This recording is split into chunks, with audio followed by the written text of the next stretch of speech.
Record it. So we're now recording. Hello, everyone, viewers live, viewers who are seeing this after it's posted. Thank you for joining this wonderful panel of Cincinnati City Council candidates. I'm really honored to share space with them tonight. Before we all introduce ourselves, we're just going to go over some ground rules as usual.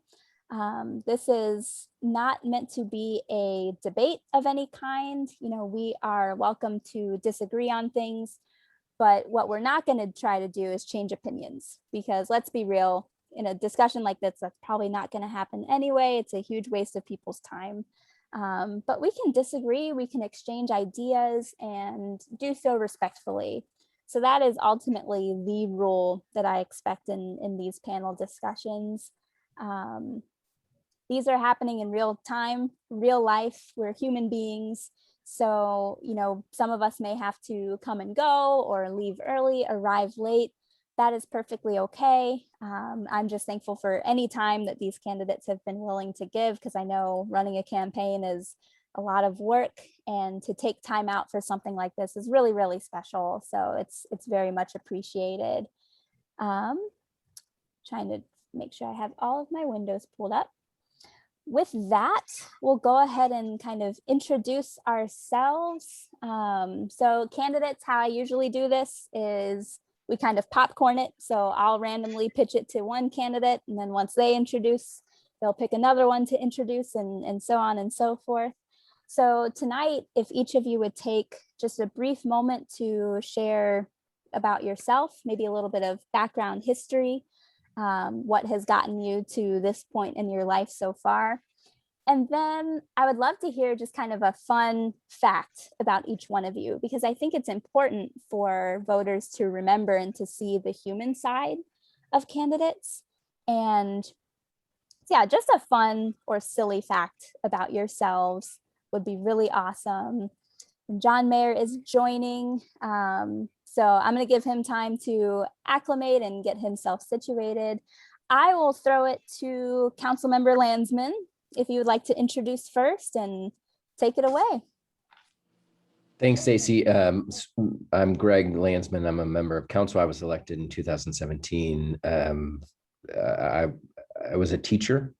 My parents were teachers, and I've been doing child education advocacy for most of my career. So before I was elected to council, I ran an education partnership called Strive, where we organized leaders and community around improvements to big outcomes for children. So school readiness rates to early literacy rates, high school graduation, post-secondary completion rates, and a ballot measure that ultimately passed in 2016 to provide 2 years of quality preschool for every family in the city of Cincinnati who couldn't otherwise afford high quality preschool.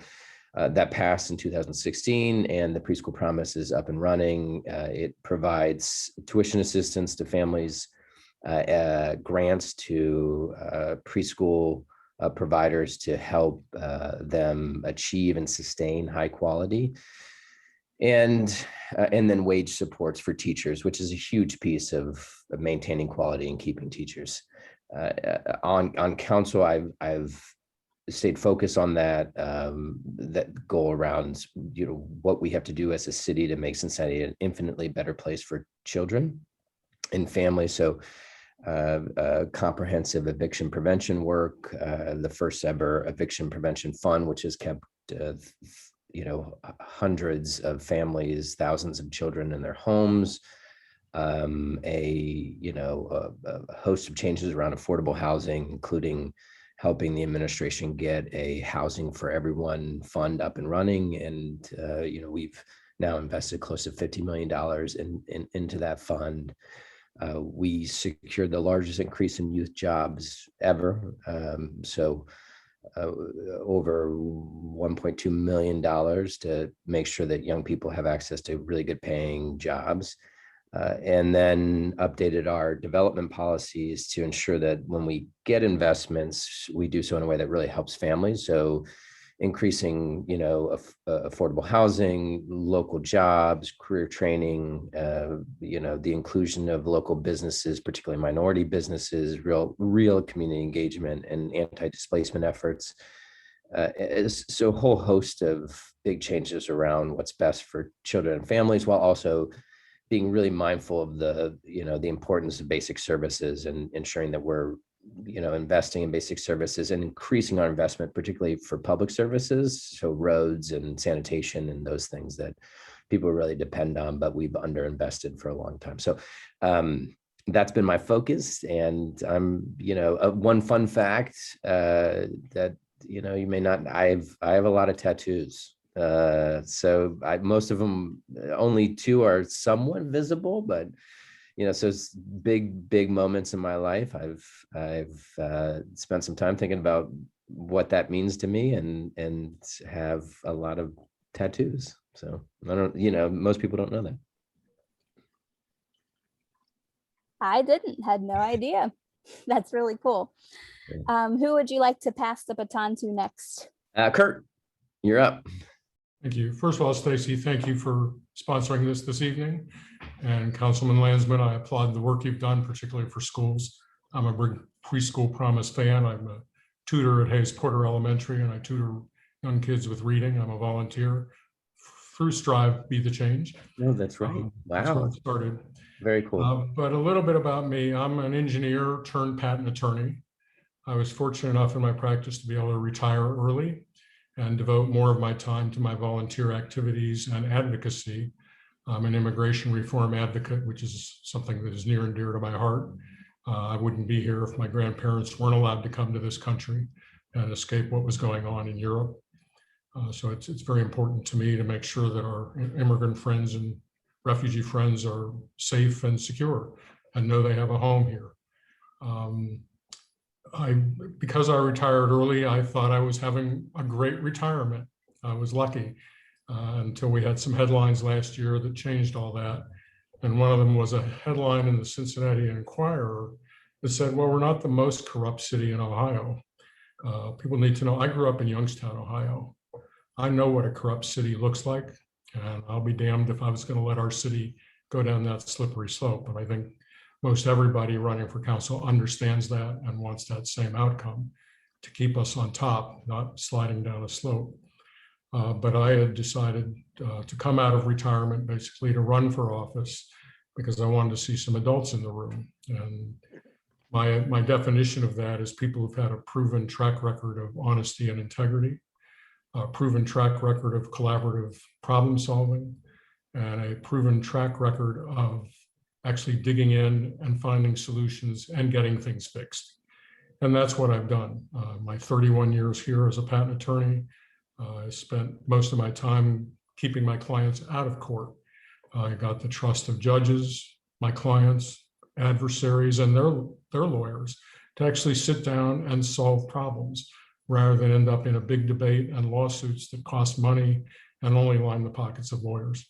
And I was very successful at that. And in fact, I was nationally acclaimed for that work. So I feel very proud of that. But also as an attorney, and many people will understand this, when you're taking your job seriously, you have a very serious code of ethics to live up to. And I've made that my practice. And in part, that's how I was raised. Growing up in Youngstown, like I said, my mom was a feminist before they even knew what the word was. She and my grandfather started several businesses and put people to work, one of whom, it turned out, was my father. Came into the business, one of the businesses. And my father actually had that business unionized to protect his employees. So I learned from my parents the value of hard work, the value of caring and taking care of others, and bringing people up with you rather than stepping on top of them to get up. And I think that's where we all stand and what we all want to do. In terms of a fun fact, one thing, and this is most people who know us already know, my wife and I don't care to cook. So we are the restaurant economy in Cincinnati. We probably kept half these restaurants in business during the pandemic because we would convince them to stay open enough for us to get carry out when we couldn't go in. And we eat out virtually every meal. And that's what makes us happy. And that actually grew out of a time when we had a policy as our son was growing up that we always would have dinner together as a family. And we were fortunate to be able to do that. But as our son got very busy and mom's taxi and dad's taxi had to start taking him everywhere, there really wasn't time to do that at home. So we ended up in restaurants. And to my dismay, discovered that my son at 4 years old was already off the kids menu. So he ate better than I ever did at that point. But that's who we are. That's what we enjoy. And it's part of what made it so important to me. I actually went around to the restaurants here when the last stimulus package came to make sure they knew that there was money available for restaurants specifically in that, because it was desperately important to me personally, but also to our community, that we keep these businesses alive, because they are the backbone of who we are. I consider them and the people who run the grocery stores and work with the stores frontline like anybody else. So what was the last restaurant that you went to have a meal? This evening, actually, at Nicholson's. Oh, wonderful, wonderful. Good for One them. of my favorites. Good for them and good for you. We were going to try and actually eat at Street City Pub, but outdoor at this point in the evening, you're in the sun, and they decided they weren't going to staff their outdoor area because they had a lot of business inside, which I'm thrilled to hear. I want to see them busy, but it is true they're all starving for enough people to keep things going, and the hope that as they staff up, customers will show up in numbers. So. Very good. Who would you like to pass on to next? I'll pass it to Brent. And is it Sarah or Sarah? Yeah, just everybody usually just calls me Sarah. I figure I needed a little bit of an edge. And that's what my nickname has been around the city for quite a while. Anyway, again, well, my name is Sarah. The ballot, my name will be Brent Gray. So remember that. I'm originally from here, Cincinnati. I've spent most of my adult life, though, in the military. I'm an Air Force vet. And my introduction to politics was about 20 years or so ago. I was on the ticket with Governor Strickland. Back in, I believe that was 2005, 2006, around about that time frame. It was also a time frame where I originally met Senator Obama at that point in time. And we were responsible for bringing him here to Cincinnati, and, for an engagement. And that was somewhat of an introduction for me in terms of my political start, if you will. I ran for state representative at that point in time, and had an opportunity to get my feet wet as far as politics was concerned. I knew some of the old guards like Tim Burke and Caleb Fox and Gwen McFarland at the time, and they encouraged me to run for that particular office because at that point, there was quite a few people that were running unopposed. So that was my actual introduction. I am a real estate investor. I'm also a Forex trader currently. So those are the type of things that kind of keep me busy, at least in the short term. But I've been involved in some form of activism within the city over the course of time that I've been back. And my reason for actually running for office is because of a number of the things that I've seen happen over the course of time. I'm a resident of OTR now, but I originally grew up in the West End. And I've seen so many changes over the course of my time here. I remember when General Hospital was down here. I remember when Black Beer Lot in Crosley Field was here. And Peanut Jim used to come down Liberty Street with his wagon. I remember those days before 75 was actually put up down in that particular area. But since that point in time, I've seen a number of changes that have not been I would say good as far as families are concerned. There's been quite a bit of gentrification. It started in OTR. I believe it's now beginning to start in the West End. And those were outside of the corruption that that's been prevalent in the news. I knew that there was something going on, at least in terms of the corruption, even before that. I know that that was something that was highlighted as a result of the number of people that actually were caught up in that mess at that point in time. But there's been a number of things that have gone on over the course of, the past 20 years or so that has really caught my attention and caused me to, at least at this point, want to kind of reinvigorate, myself in this campaign. And that's the reason why I'm actually here to run. One, let me see, fun fact about me.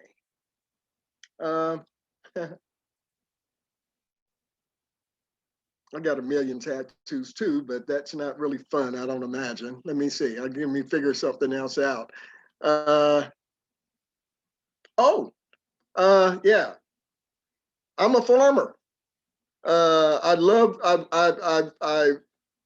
When I've had my houses and whatever, I've always had like at least 100 square foot, 200 square foot garden in my backyard in order to, plant fruits and vegetables. I mean, and I've had about, but you wouldn't know it. I would have a green thumb. I love doing that kind of thing. So that's a fun fact about me. That is fun. Farming's awesome for those who can do it. It's pretty fun. John, how about you? Go ahead and introduce yourself, friend. Thank you. Hey, Stacy, how are you? Great. Hey, thank you. Yeah, thanks for hosting the event. Hey, how you doing, Brent Gray, Mr. Grossman? We've had a chance to meet, and then Greg Langsman on council doing good work. So it's I appreciate all that you're doing. Yeah, my name's John Mayer. I'm a Cincinnati native. Grew up in Northside and have been living down there since 1983. Currently, I am a project manager for a construction company, Strasbaugh Construction. We focus on LEED certified homes. Before I started working with him, I was working closely with nonprofit community development corporations, trying to focus on affordable housing and community development. I'm running for city council, much like many of my other friends here. People are just fed up with corruption, and people are struggling. People are struggling out in Cincinnati, and a lot of people, are working very hard to make ends meet, and a lot of people are really struggling to stay afloat. And our citizens or residents need to know that they can trust council members to be working as hard at City Hall as they are working out here. And so that's one of the main reasons I was called to throw my hat in the ring. It's just the level of corruption and pay-to-pay politics is just disgusting. So as a project manager, I'm used to starting really tough tasks and sticking with the projects until we finish it. Failure is really not an option in project management. You have to find a way to get it done. I come from humble beginnings. My father worked at Sharonville Ford, and my mom was a bus driver. So unions have really played a strong part in our life, and I'd like to see that Cincinnati Council is doing all that they can to protect the unions and provide good living wage jobs. I went to school for creative and performing arts and graduated from Hughes High School. Very used to dealing with a multicultural set of people. I think Cincinnati's blessed to have a very multicultural and diverse resident population. And we just have so many wonderful things going on in the city, from our art scene to our music scene, restaurant scene, that I just want to make sure that we're protecting those things. I think Cincinnati is kind of at a critical point. I'd hate to see our city fall behind and start losing residents again, like we were so many years ago. Let's see. What was a little fun fact you wanted to know? Okay. I have been to 20 state parks or 20 national parks in the past 10 years. I love the outdoors. I love getting out camping. And yeah, so last state park I went to was Newport State Park in Wisconsin. And they have a dark sky park there where you can see the Milky Way and everything. So just got back from that about a week ago. Oh, that sounds amazing. Yeah. Goodness. So, I was just thinking the other day how cool it would be to see something like that, or go somewhere where you can see the Northern Lights. Like, I might have to put that on my bucket list. So that's awesome. Thank you all again so much for being here. I'm Stacy Smith, also running. I have to make sure to state that each time, because after the first couple, there'd be someone who is like, oh, I didn't realize you were also a candidate. It's like, well, I was participating the whole time as such. So now I make it a point to say, yes, I am also a candidate, even though I am kind of facilitating these panel discussions. I grew up in kind of the outskirts of Cincinnati proper, so to speak. I was on the Winton Woods, Finneytown border. I was homeschooled for most of my school time. My parents decided to throw me in public school my senior year, which was interesting. It was actually an easy adjustment, both socially and academically. I always say truthfully that the hardest thing that what I had the hardest time adjusting to was I never figured out how to open my locker. And that made me late for class on my first day of school. And so I was like, I'm just going to carry my books from here on out. And it was awful. That was the hardest part of adjusting. But I've been working as a therapist for the past 5 years now. I'm licensed in the state of Ohio. And through my job, I also do a lot of case management, which means, not just diagnosing and treating the mental health disorders, but also ensuring that, okay, this family has enough bus passes so mom and dad can get to work because they don't have their own car, or they don't have functioning bikes. It's too far for them to get from work, this, that, and the other, making sure their children are enrolled in before and after care in school, down to helping them when they're facing eviction, making sure they have enough food on the table, getting job resources for the parents. So like interview clothes, all this different stuff that is outside of the therapeutic realm, so to speak. And through doing that, I've seen such a gap in resources in different areas. And, that made me really frustrated. I mean, we do have a lot of great organizations who are meeting a lot of these needs, but we can be doing a lot more, I feel.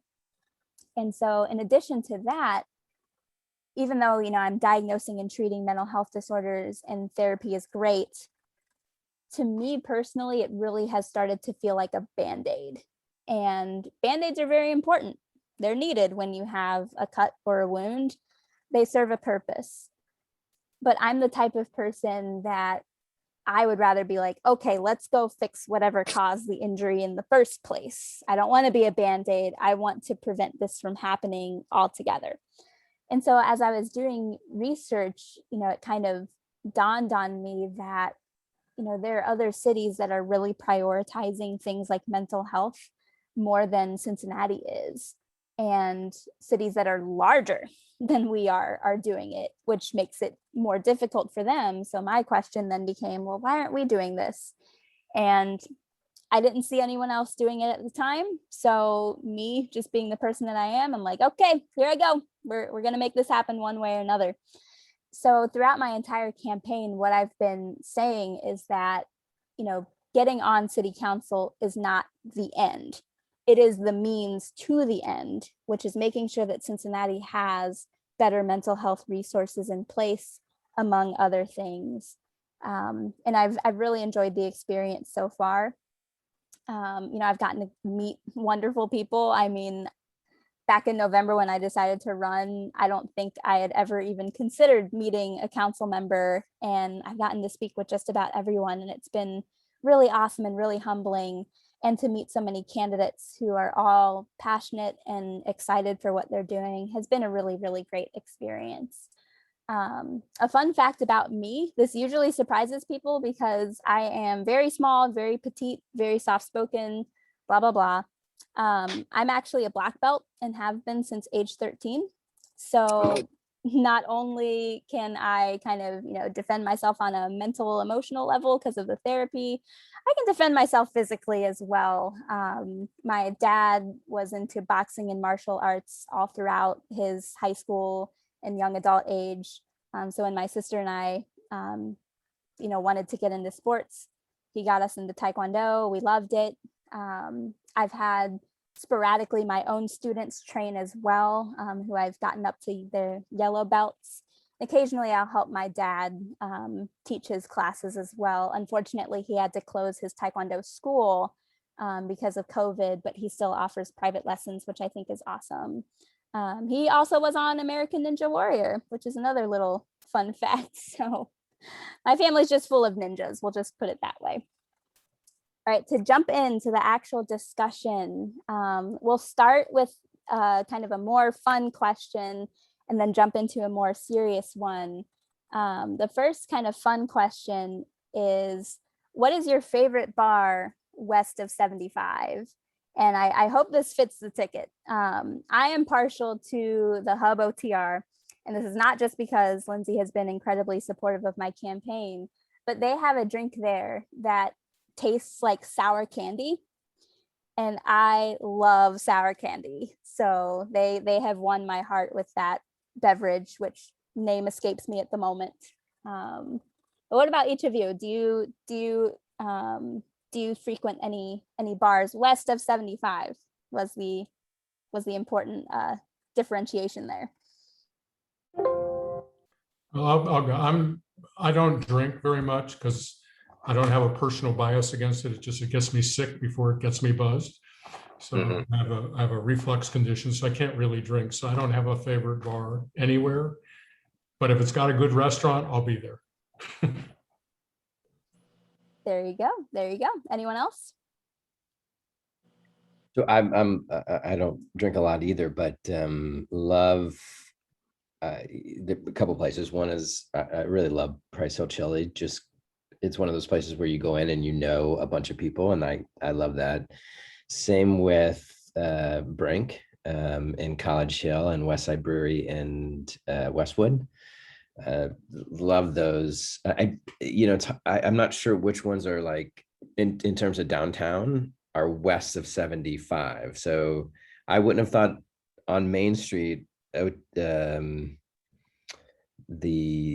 Hub is west of 75, but I guess it is.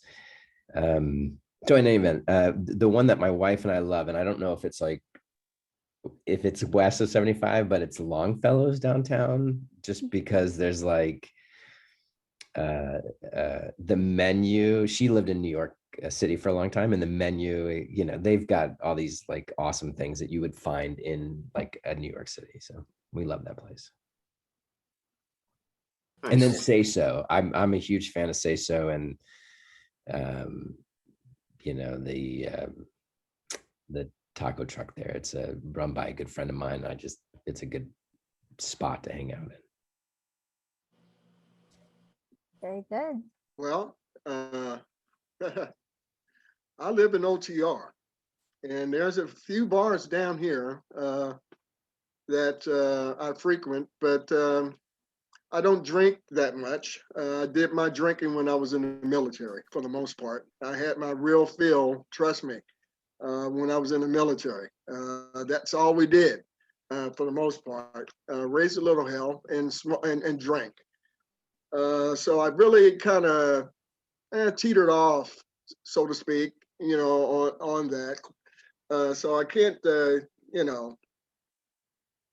really be a participant, and letting you guys know that I, have a favorite bar.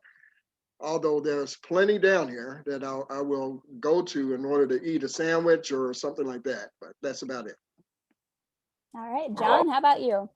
Yeah, my favorite bar west of 75 would be Patrick's up on Crookshank.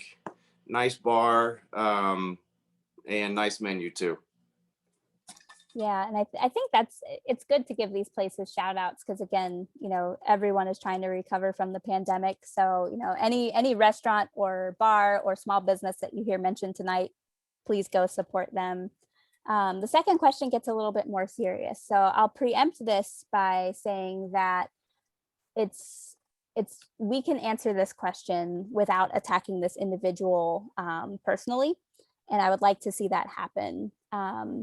But also it could lead into a discussion of just kind of the operations of the city and how it's run.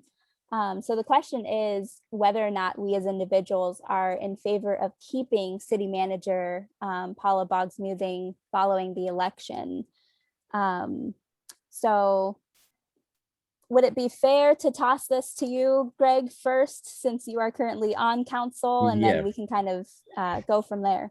Yeah. So yes, I'm a big fan of Paula's. She and I work really closely together. We talk multiple times a day.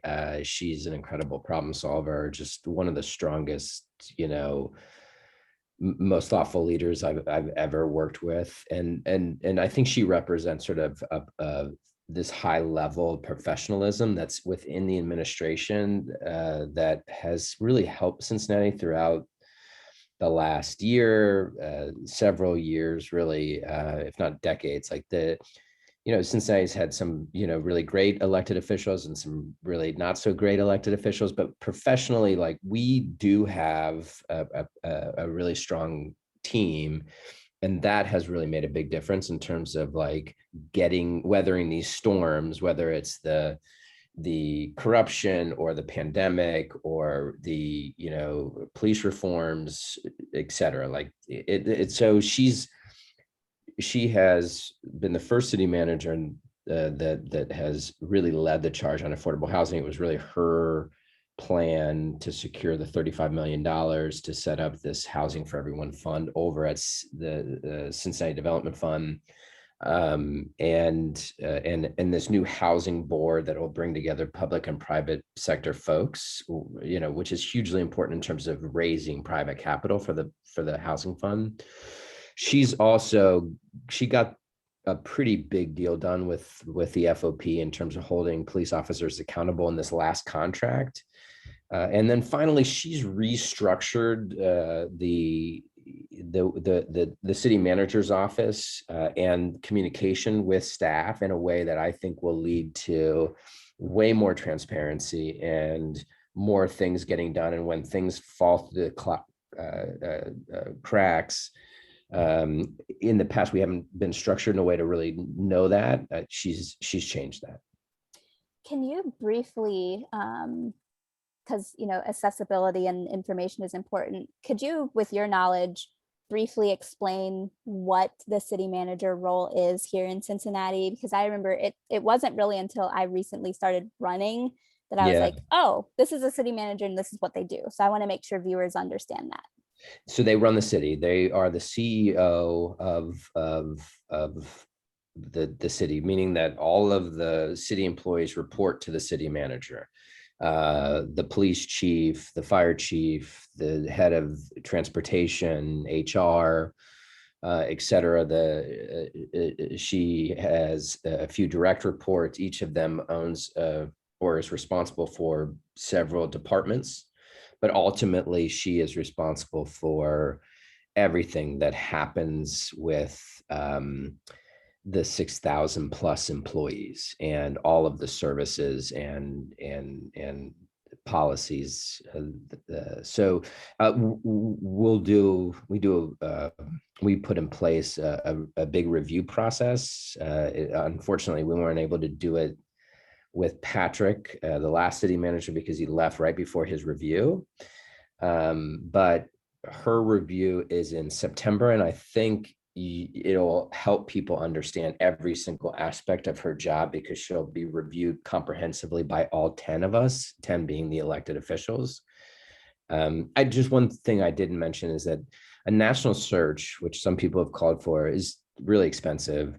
And it's, in my opinion, it's like a flip of the coin, like, because we don't, all of these national hires are,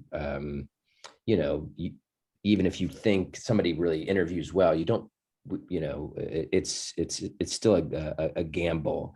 And I think with all of the things going on, I wouldn't want to take that gamble, especially since we have somebody who's really good. I think, something that, to answer the viewer's question on a personal level, I have never really been a fan of, someone or a team of people kind of coming in new and cleaning house without really, meeting the people, learning the roles, and figuring out what it is that they are not doing. I've seen that happen in jobs that I've held previously. My family was a victim of that. My mom was working somewhere, new leadership came in, and then like just tossed her and her position out. And I don't think that's okay.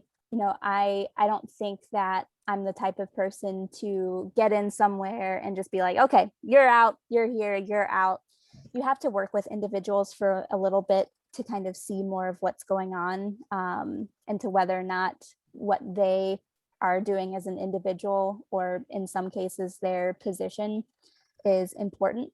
So as much as I hate non-answers, I'm going to give a non-answer in that I am neither for or against, but I would really need to be in there and work with Miss Paula in order to kind of see that, build the relationship, and kind of see, see whether or not I agree that, what she's doing is really most important and helpful to the city. I'm not saying that, she isn't by any means. I do have a question though. I wonder if it's even in the realm of possibility, if it would be I think it would be beneficial if the city manager's office was more, almost like more public. Like if she was able to interact with more citizens and things like that and build that relationship, I think that would help a lot with like the trust that I think people don't have with Paula, perhaps unfairly.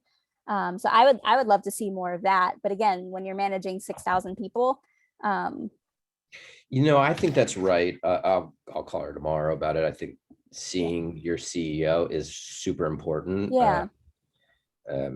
Totally agree. All right. Other gentlemen, John, Kurt, Brent, what are your thoughts? I'll just go ahead and say that I have not had any personal experience with Miss Boggs, but Paula, but I have just heard great things from her work as a solicitor, to being work with the Port Authority. She has a wonderful resume, but I unfortunately have not had the pleasure of meeting her. So that's about all I got to say on that. Seems like she's doing a great job, in my opinion, and she's got a ton of qualifications. She's definitely very qualified for the job. Yeah, I think when I first learned of her, it was the FOP deal, and my first thought was, who is this? Why is it not John Cranley, negotiating this, and just how? And I had a lot of questions that I ended up researching. Kurt, Brent, share your thoughts. I don't know her personally. Part of me wants to make sure whoever's our mayor has the opportunity to set up a structure that mayor wants to have in place in terms of interacting and between city council and the mayor's office, because at least right now, the way our charter reads, I'm not sure that it's the city manager is the CEO as much as the mayor. I'm not sure I agree with the way it's changed over the years, the strong mayor concept. I frankly think it led to a lot of the problems we had before where people are at odds with each other instead of working together. And I feel a great deal of agony for the city council members who actually ended up getting in fights with the mayor. I don't think that's helpful. But in terms of Ms. Boggs' new thing, my experience comes more from her time as city solicitor, and I'm not, frankly, a big fan. I think she made a lot of decisions that I, as a lawyer, would have gone a different way. So that's what I know of it. I don't necessarily know how well or poorly she's doing in her job. Obviously, we've not had a review process of her yet to hear how council views her.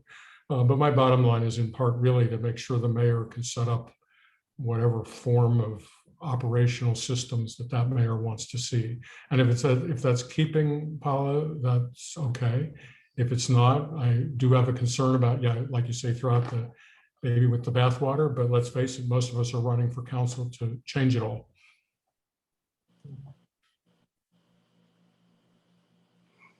Very good. Mr. Brent, Mr. Gray.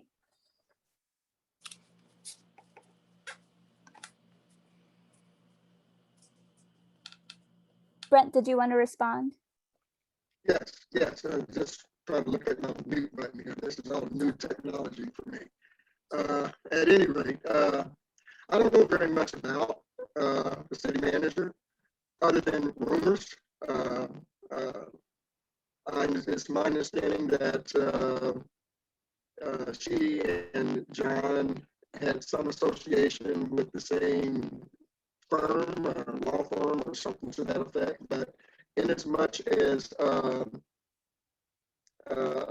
work is concerned, one of the things that I did actually hear about was, her work as it applies to the FOP contract. And that was really of some concern to me as a result of the Citizens Complaint Authority, which City Council has just, approved additional monies for. So in that respect, I can say that she's probably done a good job in that regard, but we are going to, ultimately we're going to have a new council of mostly new people, and we're going to have a new mayor. And I think it's important that, whoever these people happen to be, to include the elected mayor, make that determination.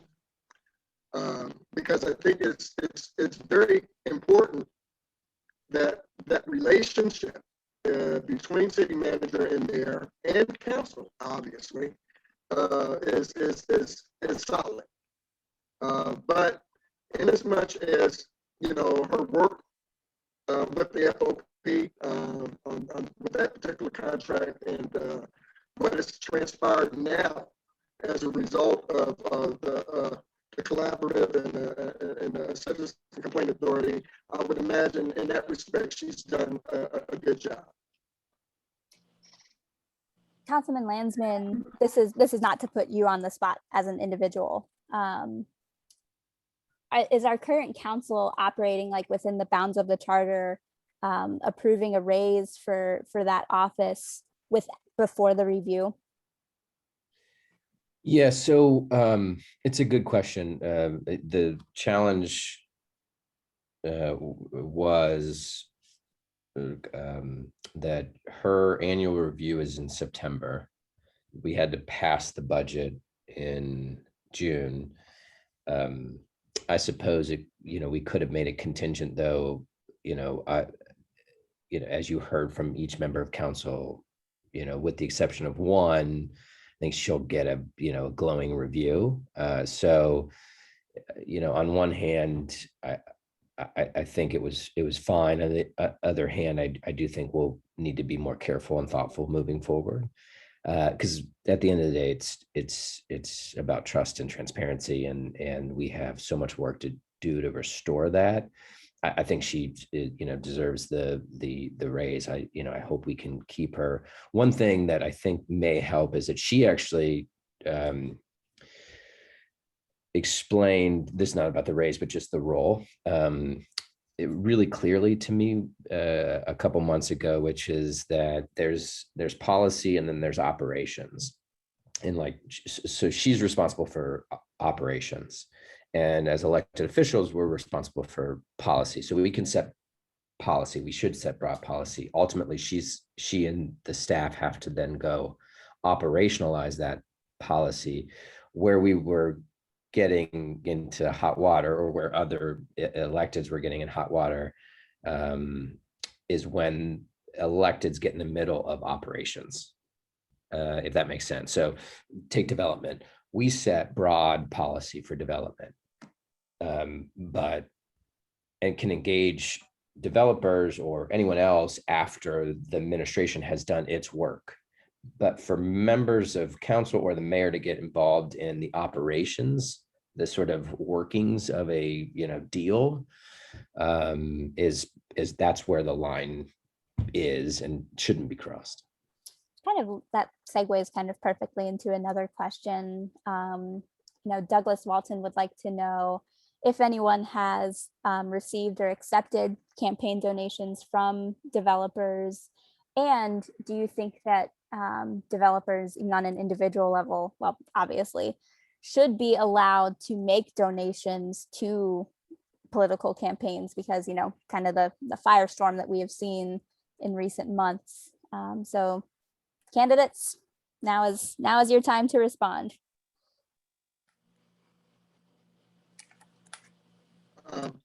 I'll stop and start. I have no problem with that. I haven't received a penny from any developer. And I would imagine, given all of the problems that has befalled, our council members in the past, and there were also some questionable things that came up, even regarding the mayor, in a sense, as far as developers were concerned. It just wouldn't, in my estimation, it wouldn't be smart to even deal with them under these circumstances.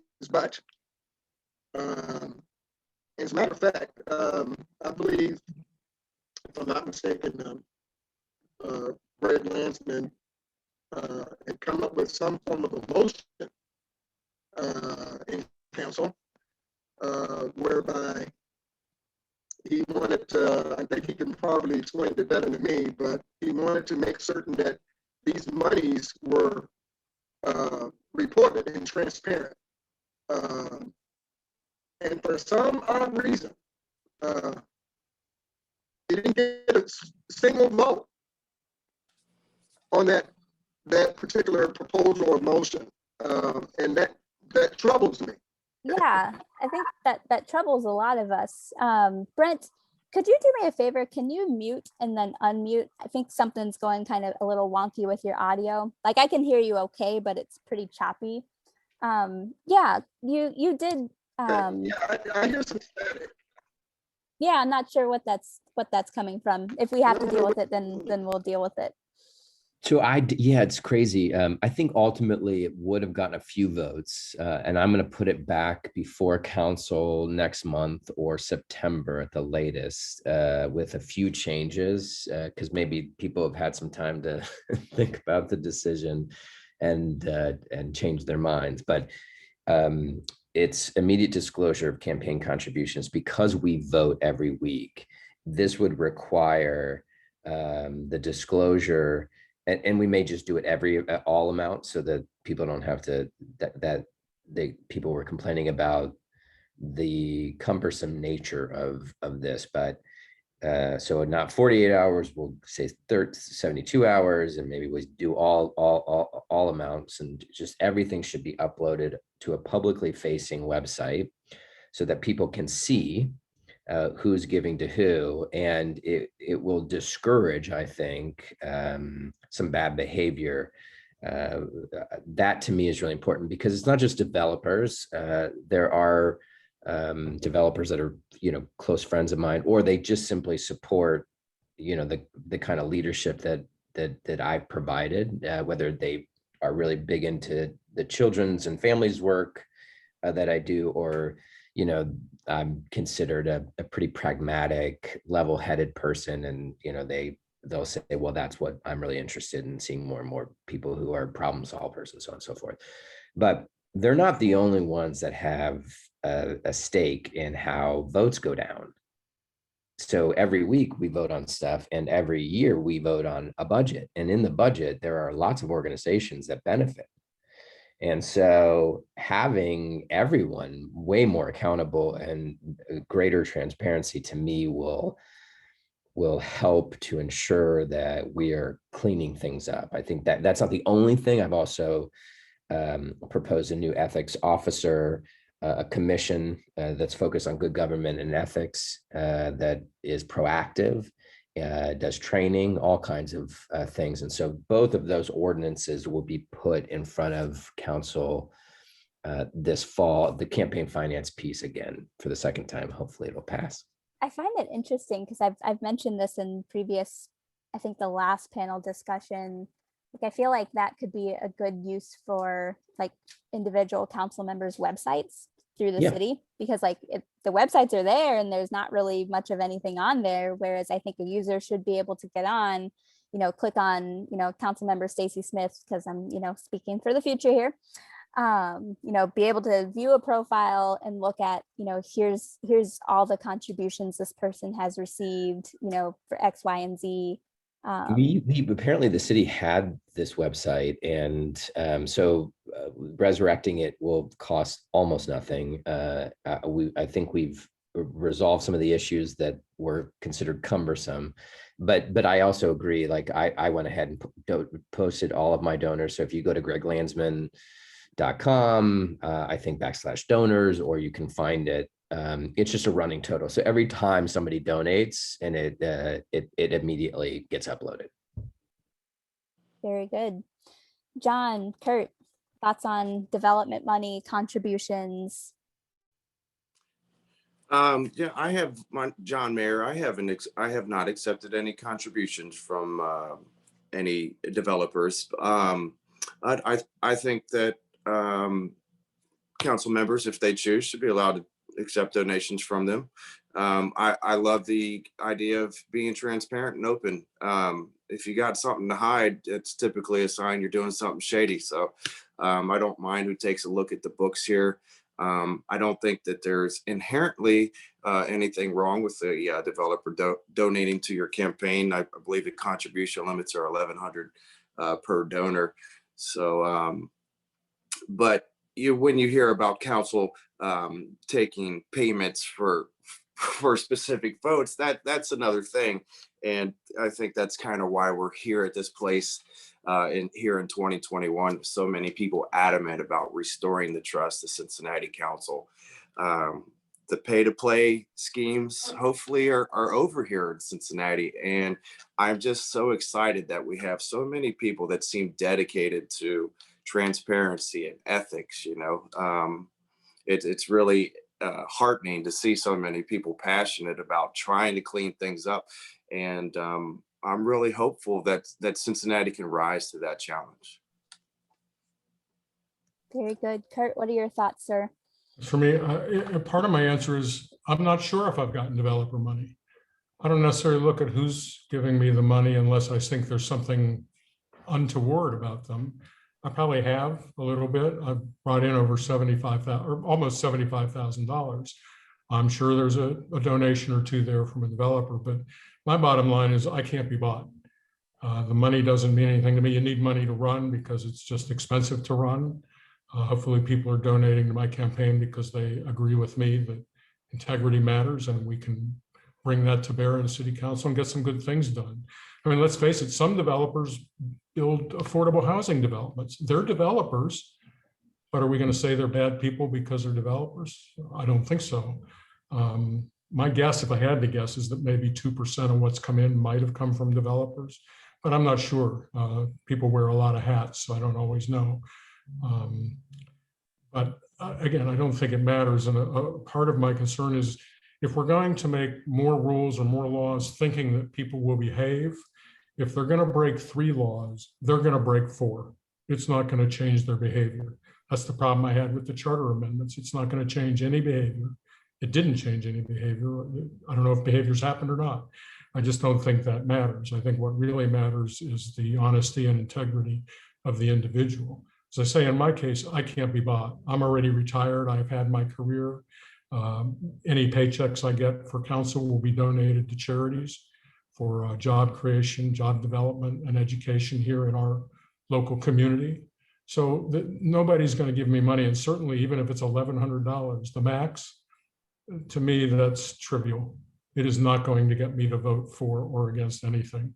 I will look at every thing that comes to council, just as I think most council members want to do. Look at it on the merits and what makes the best sense for our community today and tomorrow. I do have some concerns with the notion that council has to be hands-off to everything. I mean, there's a charter that limits what council members can do, but I think one of the problems we've run into in this city, particularly with development, is by the time it gets to city council, it's basically a done deal. Hearings at that point are a sham. My wife has been in government. She was a township trustee. I saw how it works. By the time you get to that, the hearings can't really change much other than to get people mad and arguing with each other. I had found over the years that when you have a chance to sit down on any particular development at the beginning, where you get the developer and the community involved together to talk about it, you find that 90% of the issues can get resolved at that stage, so that they don't become a basis to start arguing and yelling and screaming later. We had that here with the Anna Louise Inn when it changed to a hotel. We actually were forced to work with Western Southern and forced them to work with us a little bit to resolve some of the issues. And we got it narrowed down to 1. They took a position we didn't like, they won, but okay, we got it 1 issue. That's a lot different than having the kind of fights we see going on that are, with money being given away by the city. And by the time we all hear about it, what are we supposed to do? And really, what's council supposed to do? They're kind of stuck with it too. I just think we need a different approach to how we solve our problems. And that's a collaborative effort at the beginning, not at the end. I think it's important to emphasize that, development isn't bad. Unethical, shady development is what we're trying to eliminate here. Not just developers or development in general. Now, I do think that there are candidates like myself who are going to, come into council in the mindset that, we are not here to build high-end, expensive, housing. We are going to prioritize, developments that focus on affordable, because that's the crisis that we're in right now. My brother-in-law is living with us. He's looking for another place to live. He has options, right, that are within his pay grade, his pay level, because he works, buku hours and has had the luxury and the privilege of getting to save up some money. Not everyone's in a position that he's in. So I have families that I work with who I literally have not been able to find them housing, and we've been looking for months because their property was sold. It's about to be converted into something more expensive. I took one family to go see an apartment a couple of weeks ago. The apartment was listed for 48 hours, already had 80 applications. So we don't need more like big expensive housing right now. We need to get people in affordable and living housing units so that they have roofs over their heads, they can take care of their families. And so many of us will be focusing on that. Another thing, just kind of talking about some of I think another thing that has kind of put a bad taste in folks' mouths recently, there seems to be a trend, or at least that I've noticed, where folks will come in to council seeking approval for this big project, and they're on a huge time crunch. And in therapy, one of the big phrases that we try to say is, their crisis is not your crisis. But I think as humans, and, Councilmember Landsman, if I'm way off base here, I completely apologize. But I think it's unfair for these individuals to come in and be like, well, we need this approval now because like we're on a really big time crunch. And then that probably puts human pressure on you, which then, kind of thwarts your way of thinking and reasoning skills, talking about the brain level here, but I won't go into much detail with that. But I've seen it a couple of times where, council will kind of bark back a little bit and be like, well, wait, well, what about like X, Y, and Z that we asked you to do? And then there's all these non-answers. And then the reminder like, well, we need this approval now to kind of get going on this. So I think that needs to somehow end. Like, hey, if you're going to come in seeking approval, you need to have X, Y, and Z done. Otherwise, we're not voting on this. And your crisis is not going to become our crisis or our time crunch. So I think we need council members who will stay true to that. I agree. So the one thing that we did pass, so this is on the policy side, this balanced development priorities rubric, it requires now developers to participate in a new an updated process that includes assessing their project based on affordability, the inclusion of local jobs, a commitment to local jobs, career training, good paying jobs, the inclusion of local businesses, so businesses in that neighborhood, minority businesses, but also what their best practice community engagement and real commitments around anti-displacement. We will start to see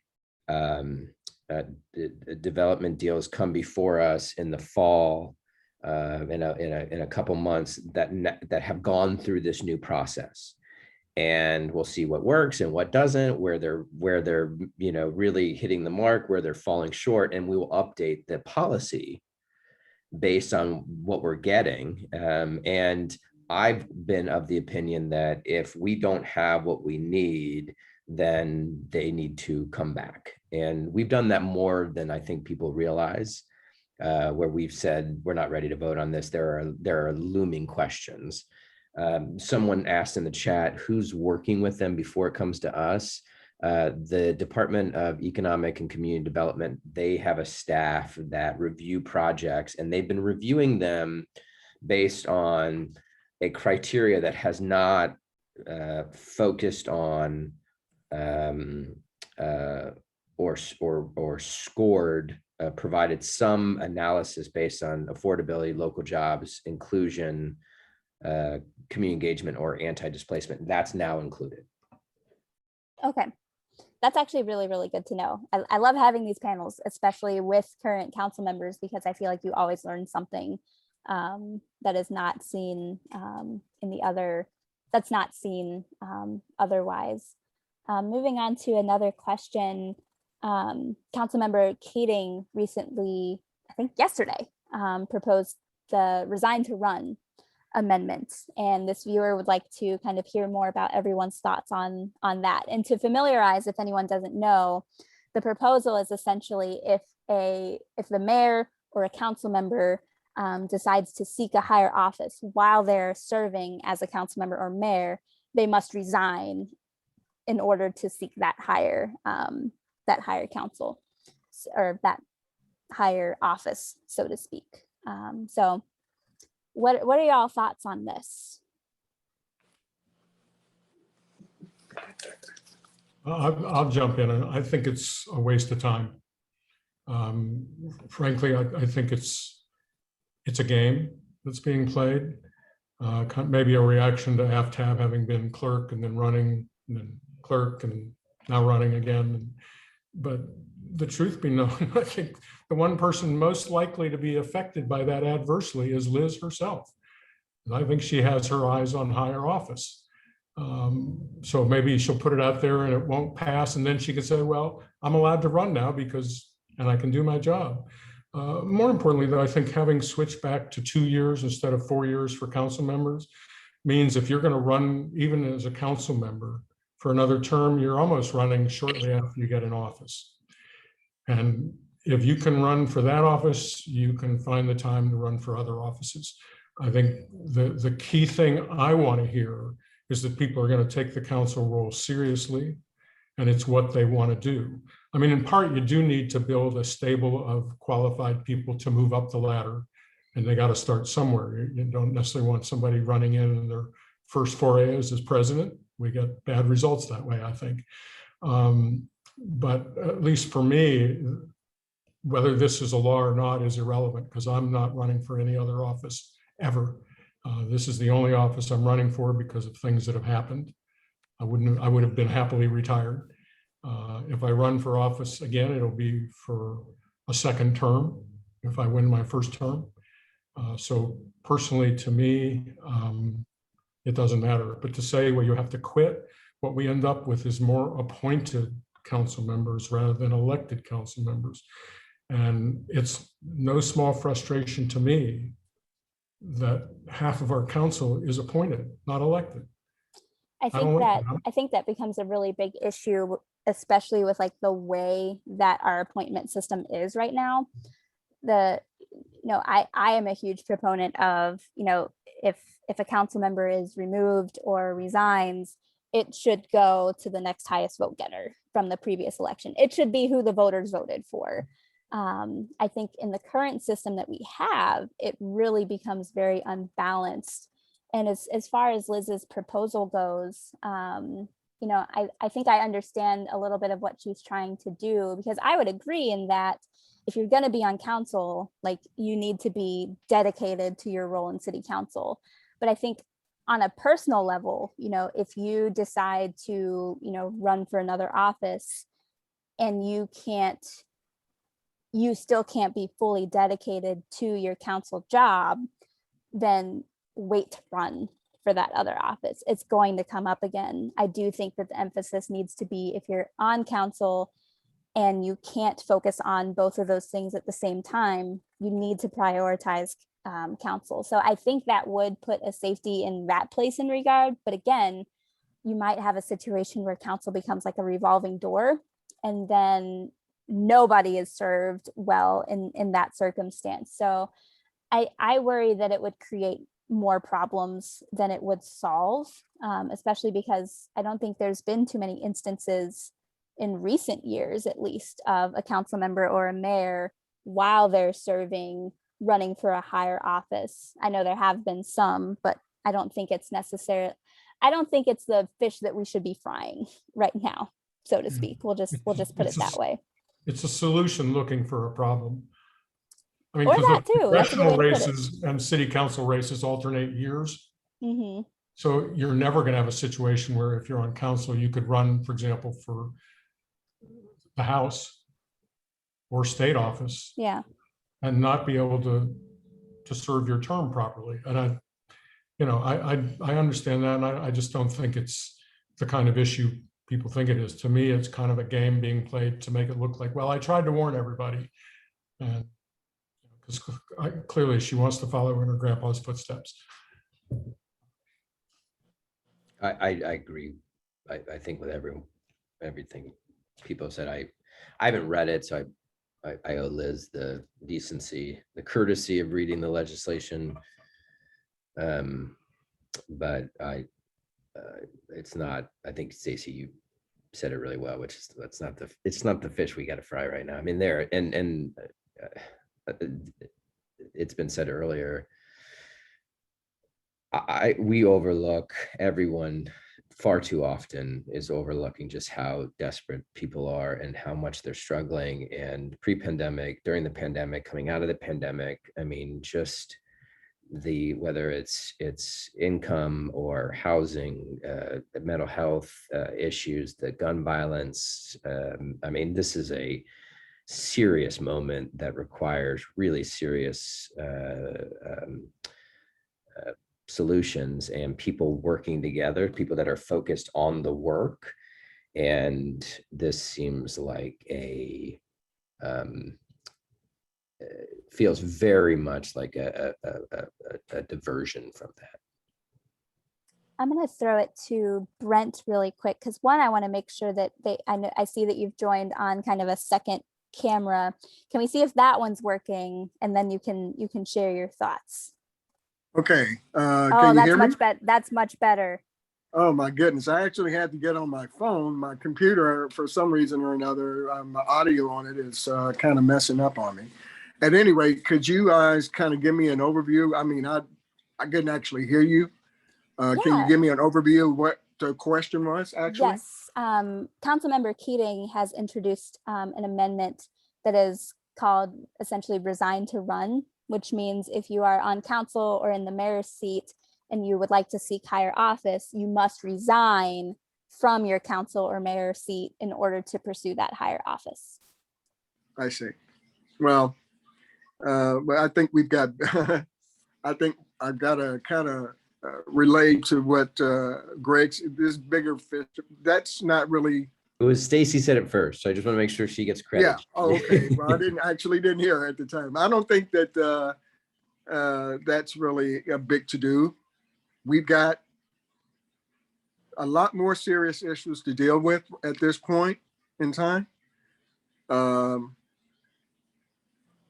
focused on the gun violence. I'm focused on a number of different things. We still haven't healed, from a number of the things that took place back in 2020.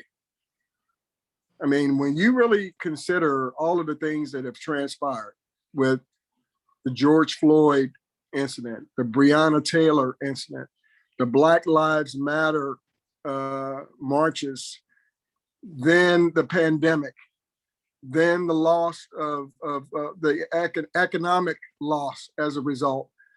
And those things hit the Black community really, really hard, really hard. We lost a lot. To consider all of these things, well, or at least that, and against the backdrop of what we've had to deal with and what we've got to heal from, it's really not that important to me at this stage of the game. Yep, that makes sense. I appreciate you sharing. John, what are your thoughts?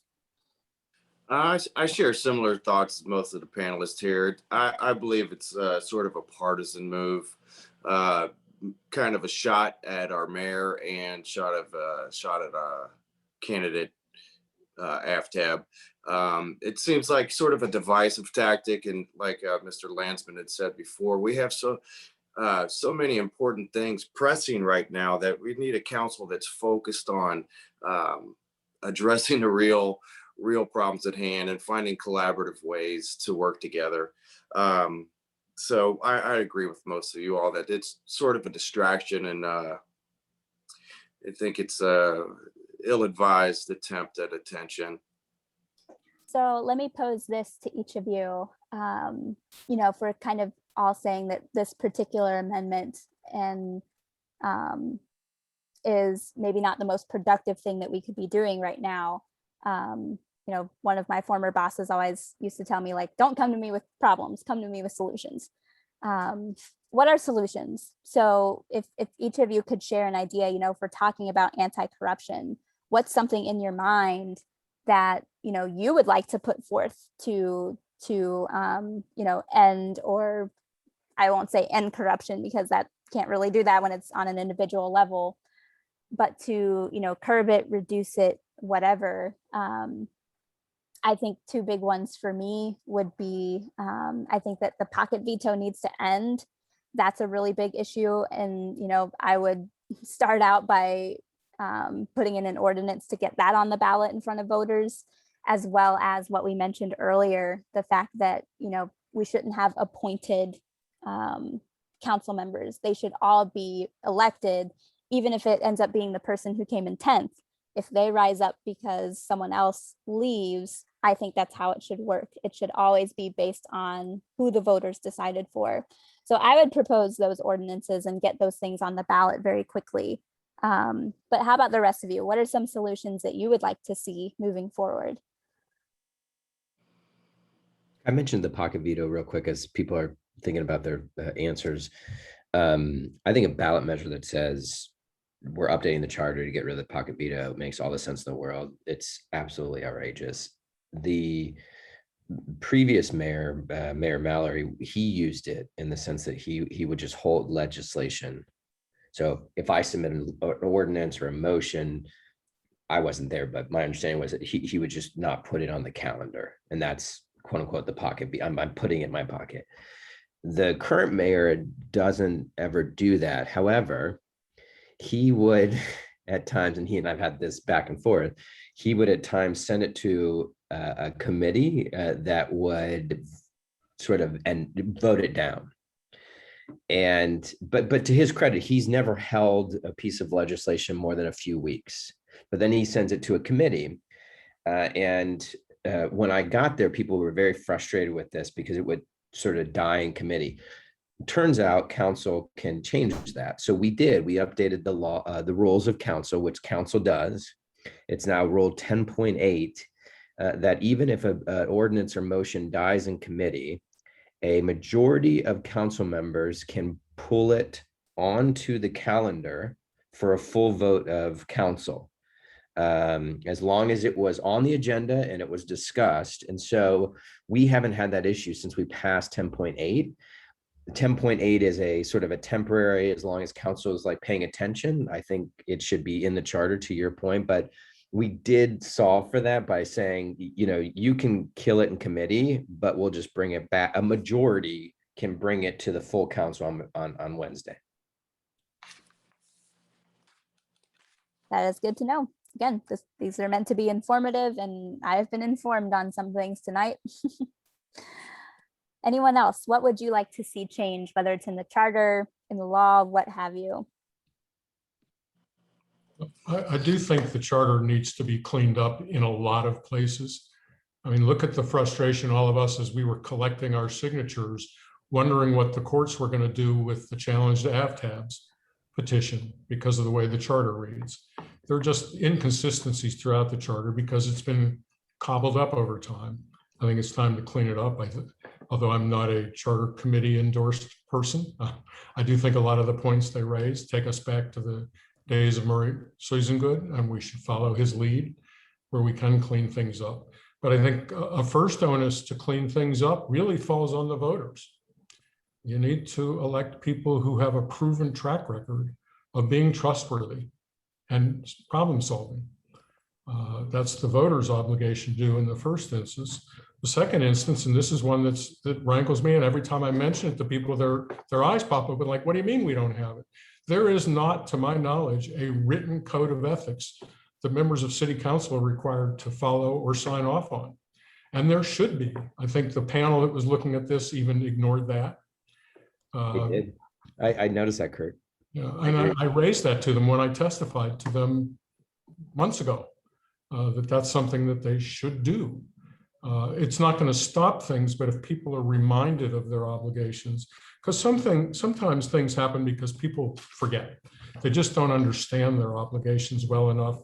And I've heard it even from some candidates on the stump this go around, where they'll say something that if they understood what they were saying, they'd realize they're about to be arrested and taken off to jail because they just don't know any better. And that there needs to be a written code of ethics and good training in that. And I think there are some moves about it. Greg, maybe some of the legislation you're talking about would move in that direction. But it's really a challenge to make sure we get the people who really you can trust to be there to do the job you're hiring them to do.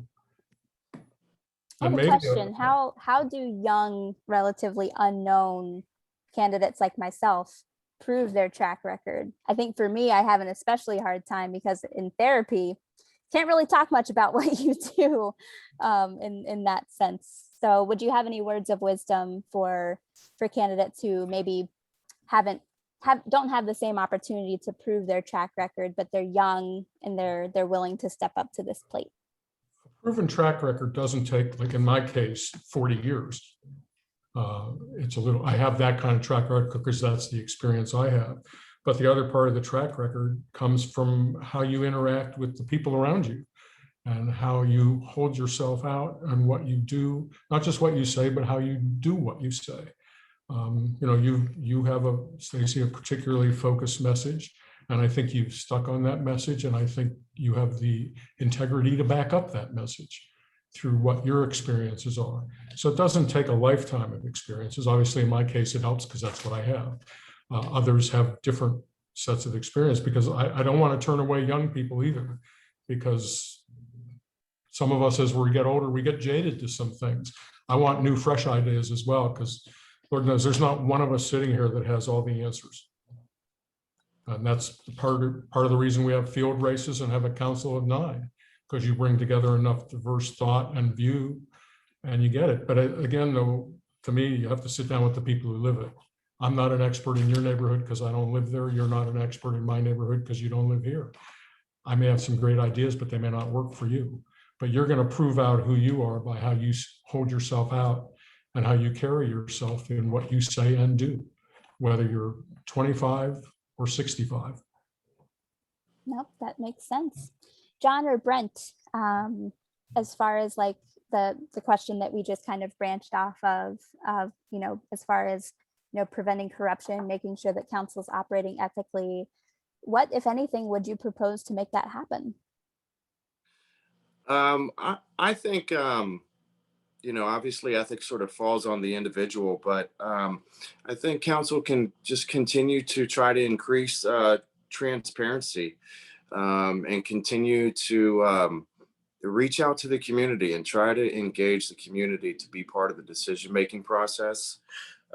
We kind of have to, do a better job at telling our stories, letting communities know what our thought processes are. I understand that we have sunshine laws. There are certain things that prevent council from discussing certain things with the community, but we have to try to do the best we can to get the information out. I also think that, Kurt mentioned that there's no code of ethics at City Hall. I think that we can continue to train council members on continuing ethics training, and inform elected officials about the legal restraints that are required of their particular office. Just kind of goes back to being an open book. This job is a job of service, and there should be nothing that's off the table here. You have to be an open book, and I think trying to educate citizens on what's going on at City Hall, taking some of the terminology and just breaking it down in ways that people can understand. So sort of a community outreach with that, but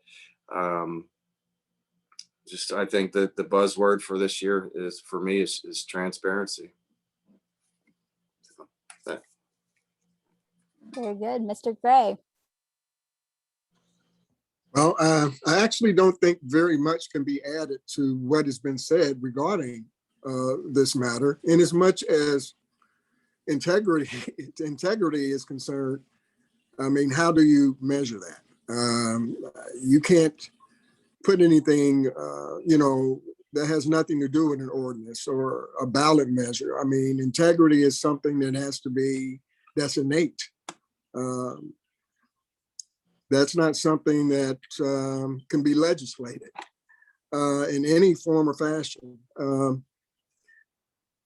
In as much as, what you bring to the table is concerned, you need to, just be honest with people. You have to be honest and open and transparent about who you are and what you bring to the table. It's really as simple as that. There's really not much. I do agree with you on one of the things that you made mention of earlier regarding candidates that have been voted in. They should, be able to come in and take a particular spot. I don't think that we should have judges legislating anything. If in the event that the people have voted. I think that's one thing that should be done. I'm not about these issues. I think it was issue 1 and 2 that came up earlier. I mean, that seems to be something that there's already a process in force, a legal process in force. I don't think those 2 measures made a difference at all. I think it was grandstanding, obviously, at least from my perspective. It's things like that that distracts us from the business at hand and things that need to be done in order to facilitate a better city. There's a number of things that we need to talk about relative to safety, gun violence, the economics. All these different things are more important. And those are the things that we should be focusing on as, as a unit. But transparency is the biggest thing. Simple as that. I would agree. And our hour and a half has flown by, as it always does. How about each of us kind of take a moment to just share, if folks want to learn more about you and your campaign, where can they go? How can they reach you? And then we'll call it an evening. So, I'll start. You can reach me directly on Twitter or Gmail, Stacy Smith CCC, and the Stacy is with an E, at gmail.com, or on Twitter. My website is stacysmithccc.wordpress.com. Again, that's Stacy with an E. That is important. It took one of my grandmothers 15 years to remember that E, so I'm going to make sure that everyone else remembers it because she did it. But yeah, that's how you can reach me. And again, I just really appreciate everyone's thoughts and candor and just willingness to participate, and just your willingness to run. I mean, as someone who is experiencing this for the first time, like, this is not for the faint of heart. Holy cow. Like, this is a job in and of itself. So anyone who is, willing to step into this realm, I just, really, really tip my hat to. And I'll pass the baton to, how about Mr. Kurt? How can people reach you? First of all, I agree with you. As a first-time, one-time candidate, I had no idea what I was jumping into, and I've had to learn an awful lot more than I thought I'd know. And I thought I was a pretty smart guy in the first place, but there's a lot to learn still. To reach me, my website is grossmanforcouncil, FORcouncil.com. My email is grossmanforcouncil@gmail.com. Again, that's FOR for the 4. I'm on Twitter and Facebook at Grossman for Cincy, the number 4, and then Cincy, CINCY, because there wasn't enough room to put Grossman for Council, the whole word. But it's at Grossman 4, the number 4, Cincy, for both Twitter and Facebook. And Doug, I want to thank you for some of your great questions. Your shirt is still coming, I promise you. I don't know where the hell it is, but it'll get here. Very good. How about Councilman Landsman? I put it in the chat just so you have it. If you email me at greg.landsman@cincinnati-oh.gov, I respond to all the emails that come in, maybe not immediately, but I try to do so quickly.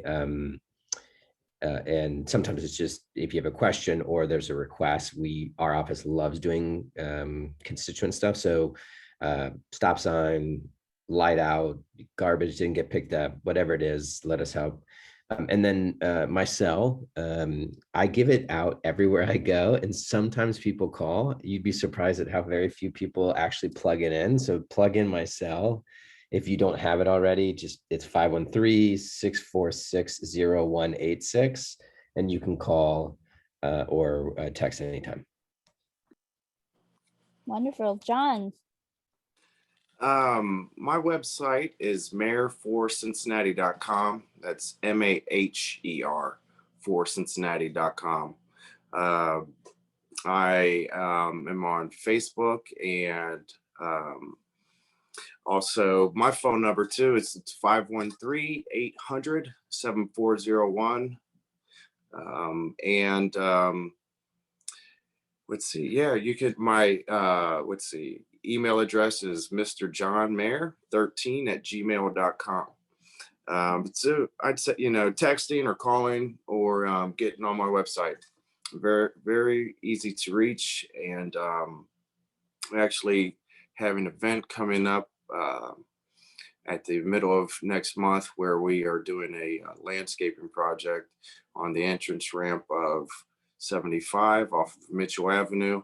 We're going to remove the invasive plant species and garbage, and we are going to replant with natives. So I didn't get to mention it earlier, but one thing I'm very passionate about is, along with affordable housing and safe communities, basic services, and public safety, is also the environment. And Cincinnati does have a Green Cincinnati plan put together by some of the greatest thinkers in our city in 2018. I think that's a real good way to bring great paying jobs to our city, to try to promote equity for communities that suffer, usually black and brown communities that suffer more from pollution. So I really encourage everyone to check out the Green Cincinnati plan. And I just want to thank you, Stacy, for hosting the event, and to the other members for being here. Likewise. And I think Brent left, but I'll try to get his contact info and share it on Twitter so that viewers here tonight can get that as well to hear more about his campaign. But again, I just thank everyone for participating this evening. Be on the lookout. Next month's candidate panel is in the works, hopefully finalized by the end of this evening. But again, thank you to all of you panelists. Good luck in your races. And yeah, everyone stay safe and stay healthy. And again, just thank you so much for participating. Thank you. Good night, everyone. Good night.